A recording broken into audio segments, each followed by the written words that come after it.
বছরের ঐতিহ্যবাহী বামন্দি গরুর হাট।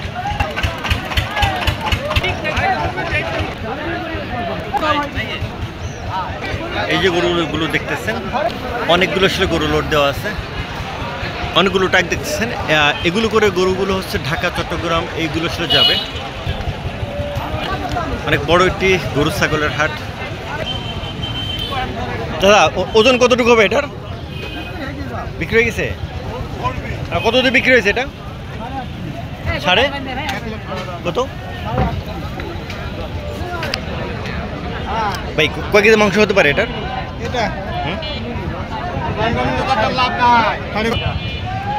1,70,000। আচ্ছা, 1,70,000 টাকা দাম যাচ্ছে। আনুমানিক 5.5 মণ আসলে বসতে হবে।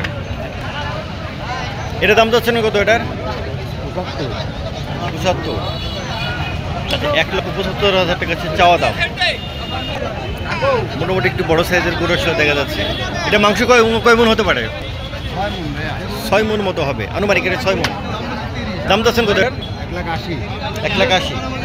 আচ্ছা, 6 মণ মাংস হতে পারে। 1,80,000 টাকা হচ্ছে চাওয়া দাম। বেশ বড় সাইজের। আরেকটা বিগ সাইজের দেখা যাচ্ছে, এটার মাংস অনেক বেশি হতে পারে। আঙ্কেল, কয় মণ মাংস হতে পারে এটা আনুমানিক? 6 মণ মতো। দাম যাচ্ছেন কত এটা? 1,90,000 টাকা চাওয়া দাম। এটা 12 মণ প্লাস। 12 মণ প্লাস, অনেক বিগ সাইজের গরু। দাম যাচ্ছেন কত এটা? দাম যাচ্ছে 380। 3,80,000 টাকা চাওয়া দাম। আর সেগুলো কিন্তু চাওয়া দাম, প্রতিটা আসলে দাম দর করে কিনতে হবে। কয় মণ গোশত হতে পারে এটার আনুমানিক? 6.5।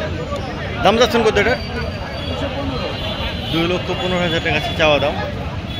কিন্তু দাম দর করতে পারবে, তাই না? দাম দর করা যাবে আগে। এই অসংখ্য আসলে গরু আছে। যদি আসলে বিকেলবেলা গরু একটা অনেকটা কমে গেছে, আর বৃষ্টি হয়েছিল, বৃষ্টির কারণে আসলে আরও কমে গেছে। আগে এটা কয় মণ গোশত হতে পারে আনুমানিক? 7 মণ। দাম যাচ্ছেন কত? দাম কত যাচ্ছেন? আচ্ছা আচ্ছা, এগুলো হচ্ছে চাওয়া দাম। দাম দর করে আসলে কিনতে হবে। বেশ বড় সড়ো গরু আছে একটা। কয় মণ গোশত হতে পারে এটার? 9 মণ বা এরকম ভাবে গোশত হবে। দাম যাচ্ছেন কত এটার? 2,65,000 টাকা হচ্ছে চাওয়া দাম। এটা গোশত কয় মণ হতে পারে? এটা স্যার ব্ল্যাক কালার, বিগ সাইজের। আঙ্কেল, কয় মণ গোশত হতে পারে এটার? 7 মণ, 8 মণ। 8 মণ গোশত হতে পারে। দাম যাচ্ছেন কত এটার? 250, মানে 2.5 লক্ষ টাকা ছিল চাওয়া দাম এটার। এটা ব্ল্যাক কালারের চকচকা গরু। কয় মণ গোশত হতে পারে এটার? 7 মণ। চাওয়া দাম কত? 2,10,000 টাকা আছে এটা চাওয়া দাম। ওকে, এই বাজারটির অবস্থান হচ্ছে বামন্দি গরু হাট, মেহেরপুর জেলার ভিতরে, গাংনী উপজেলা।